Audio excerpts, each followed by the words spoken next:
Selamat pagi Pak. Perkenalkan, saya Dr. Mirda. Di sini saya yang berjaga di klinik ini. Dengan Bapak siapa? Bapak Adi. Umurnya Pak 20. Pekerjaannya kantoran. Baik Pak. Kalau boleh tahu ada keluhan apa ke sini? Ini Dok, bagian dakar yang kanan itu saya merasa lebih besar sedikit daripada yang kiri. Apakah ada lagi selain itu? Tidak ada Dok. Baik Pak, di sini dari keluhan Bapak saya akan melakukan pemeriksaan urogenital. Apakah Bapak bersedia? Ya Dok, saya bersedia. Baik Pak, saya akan melakukan cuci tangan terlebih dahulu dan memakai handscoon. Baik, pertama saya akan melakukan pemeriksaan infeksi pada flank area ginjal. Pertama kita meminta pasien untuk duduk. Kemudian kita melihat apakah di area suprapubik ada benjolan atau massa. Kemudian setelah itu kita melakukan palpasi pada ginjal. Kita meminta untuk terlentang. Nah, pertama kita tangan kiri berada di bawah, kemudian tangan kanan berada di atas, dan rasakan apakah ada benjolan, apakah ada massa di kiri maupun di kanan. Nah, untuk yang di kanan sama.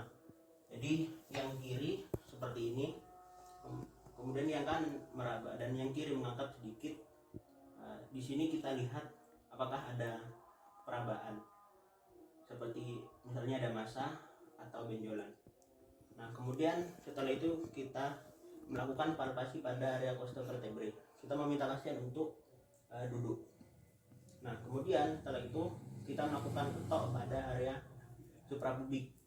Kita di ini dengan ulnar yang bagian bawah.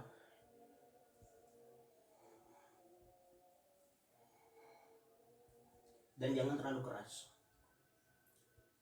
Kita rasakan apakah ada benjolan juga. Nah, kemudian setelah itu kita melakukan auskultasi arteri renalis. Nah, kita menggunakan stetoskop dari diafragma di daerah suprapubik.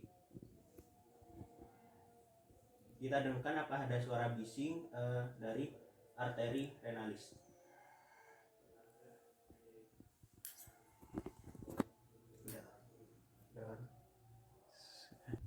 Baik, setelah itu saya melakukan pemeriksaan infeksi pada buli-buli. Nah, ketika kita lihat apakah di daerah buli-buli sini apakah ada benjolan atau ada massa, kemudian apakah ada bekas kayak operasi, apakah ada fistel.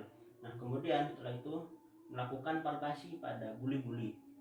Pertama kita memberi tekanan pada daerah suprapubik. Dari di sini apakah ada benjolan, apakah ada massa. Nah, kemudian setelah itu apakah juga ketika diberi tekanan menimbulkan nyeri saat ketika kita merabanya. Nah, kemudian setelah itu melakukan perkusi pada buli-buli. Nah, kita mengetok dari lateral ke medial. Nah, dari lateral sini ke medial. Dari yang kiri sama yang kanan. Nah, ketika suaranya ada redupnya, berarti itu menandakan adanya batas di sini. Nah, kemudian untuk interpretasinya, apabila dikatakan normal ketika suaranya ini timpani. Nah, ketika redup itu menandakan bahwa ada kelainan atau semisal ada massa. Sudah tahu? Ya. Baik, selanjutnya saya akan melakukan pemeriksaan pada penis. Pertama kita infeksi terlebih dahulu. Nah, kita lihat di preputium di sini apakah ada kelainan, apakah dia ini menutupi atau tidak. Dan bagi yang belum disirkumsisi, nah preputium ini perlu diretraksi terlebih dahulu. Nah, juga kita melihat di area penisnya ini apakah ada massa atau benjolan atau perubahan warna seperti itu. Nah, kemudian setelah itu kita melakukan palpasi pada penis. Nah, untuk palpasi kita di penisnya ini di bagian dorsal atas seperti ini, kita lihat apakah ada benjolan atau massa sehingga kayak terlihat membesar. Kemudian pada daerah sentral untuk menilai dari uretra apakah juga ada kelainan, mungkin apakah ada benjolan juga, bisa seperti itu. Kemudian selanjutnya melakukan palpasi pada limfonodi illuminalis. Nah, untuk limfonodi illuminalis kita melihat apakah ada benjolan. Di palpasi kita raba seperti itu, apakah ada benjolan atau massa. Nah, pada orang normal biasanya untuk palpasi ini tidak teraba. Biasanya teraba seperti itu. Sudah. Selanjutnya saya akan melakukan pemeriksaan pada skrotum. Pertama kita inspeksi terlebih dahulu. Kita inspeksi melihat letak dari skrotum yang kiri dan kanan, apakah terjadi lebih tinggi atau lebih rendah. Kemudian setelah itu ukuran. Nah, untuk ukuran di kiri maupun yang kanan itu apakah terjadi pembesaran atau tidak. Nah, kemudian setelah itu saya akan melakukan palpasi. Nah, palpasi ini yaitu dengan cara ibu jari itu di satu bidang, dan kemudian telunjuk dan jari tengah itu di bawahnya, dan ini menggunakan dua tangan, jadi seperti ini. Dan kita raba apakah ada pembesaran seperti massa atau ada benjolan seperti itu.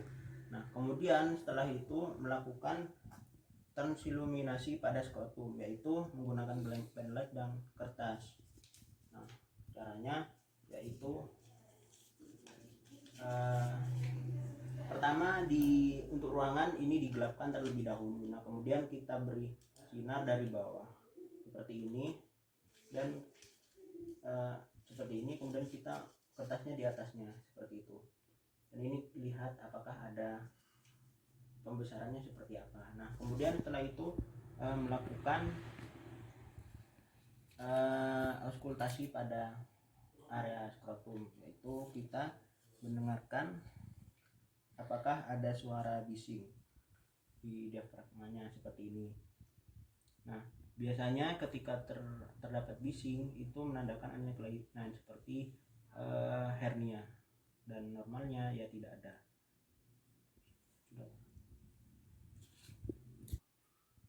Nah, baik, selanjutnya saya akan melakukan pemeriksaan rectal Tauser. Nah, di sini kita meminta kepada pasien terlebih dahulu untuk tidur miring membelakangi dari pemeriksa. Nah, kemudian setelah itu saya menjelaskan prosedur kepada pasien tentang memasukkan si telunjuk jari ke rektum. Baik Pak, di sini saya akan memasukkan jari telunjuk saya ke rektum Bapak. Nah, kemudian setelah itu kita dari jari telunjuk yang menggunakan handscoon atau sarung tangan, kita berikan pelumas atau gel seperti itu. Kemudian kita masukkan, permisi ya Pak, saya masukkan. Nah, memasukkannya itu dengan pelan-pelan. Masukkan. Nah, kemudian setelah itu kita memutar perlahan-lahan dan sambil merasakan apakah ada massa atau tidak, apakah ada benjolan atau tidak. Nah, kemudian setelah itu kita memasukkan lebih dalam lagi sedikit dengan perlahan-lahan dan merasakan adanya dari kelenjar prostat. Baik, setelah itu kita melakukan interpretasi kepada pasien.